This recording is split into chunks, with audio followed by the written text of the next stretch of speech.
It is 5:01, week 8. We're almost there. So regardless of kind of when students have stopped coming to your campus, whenever your school year ended, I think we're all in the same boat that students are not on our campuses for the normal days of school. Maybe summer camp, maybe you're doing that, maybe not. But for the most part, it is a transition. So hang in there. Congratulations to your future self about getting through 5:01. This is a time to be going through a master's. So future congratulations. Let's talk about this coming week. So you have a little bit of reading. You can read the reading and see what's going on with the reading. The discussion board is you're going to write a letter to a young teacher. I like that this is in quotes, a young teacher. Just talking about, what your vision of 21st century education is, what we should be doing now, what we could be doing now, what we could be doing and should be doing in the future. And then you're going to, as always, post that by Wednesday. Different this week, though. Your 2 replies are due Friday before midnight. 2 replies by Friday. Similarly with your final assignment number 6, being an active CUE member. So ISTE is mostly national, technically international. That's what the I stands for.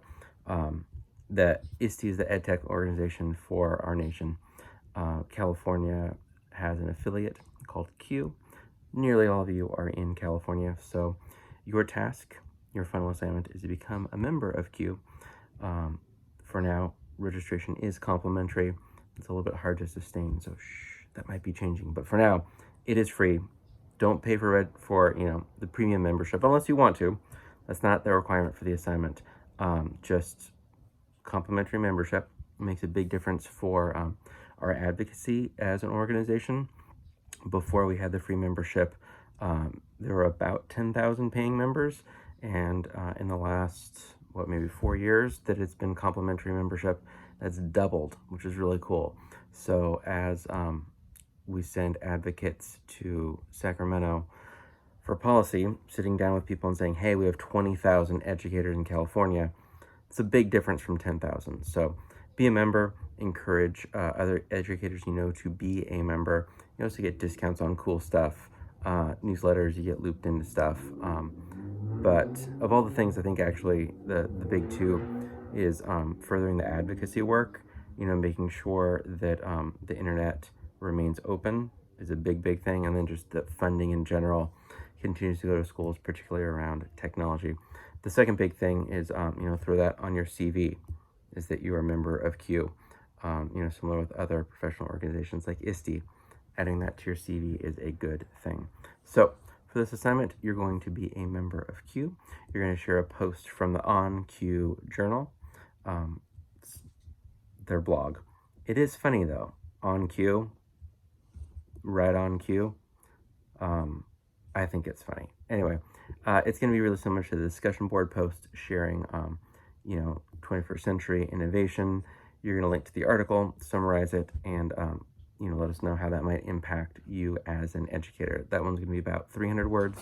And the final part, the what I think is the coolest assignment you will have in this entire program is to actually create a presentation proposal for an upcoming conference, either fall CUE or spring CUE. What we did is we actually just copy and pasted the template as though you were to do a legit proposal. And by the way, the fall CUE presentations are open. So if you like this, you can just submit it. And if you present at a CUE conference, you attend for free, which is great. I have always presented because earlier in my career, that's the only way I could afford to go. So you're going to go through that on the Google Doc explaining what the assignment is. There's links to a handful of things, including what a submission would look like. Also, this is linked on the weekly announcement I gave you. There's just all of my blog posts. Every time I present, I do a very simple blog post. The title of the blog post is the title of the presentation. The paragraph is the description of the presentation. And then often there'll just be the slides embedded from Google Slides. So you can just feel free to browse I think all the presentations I've ever given, there's a lot.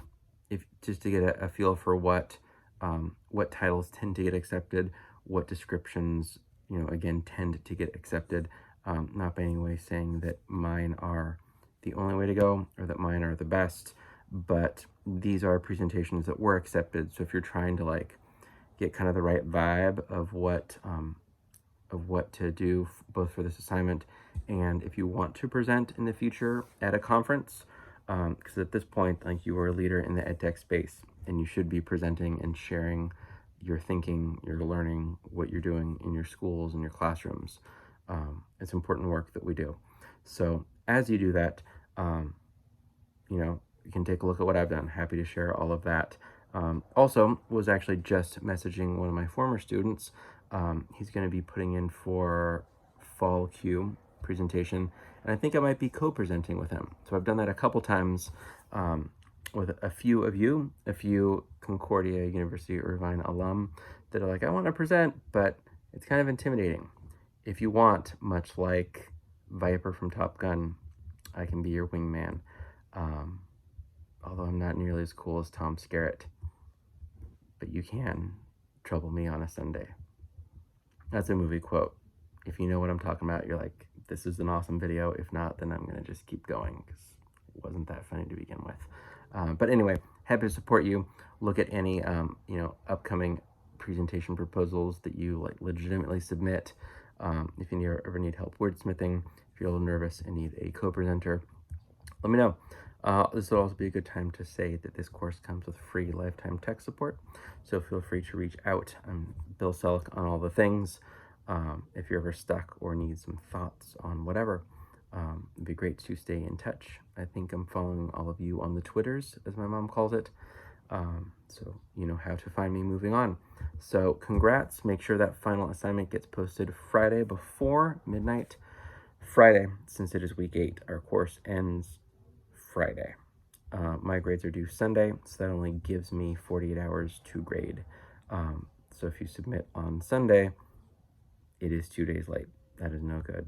It is due. You can say it with me if you want. Friday. All right. Happy 501. Happy week 8. And looking forward to seeing your final discussion board and your proposals for your Q submission. Well, it's submitted to me. It's not submitted to Q, but to the Q submission. Happy week 8.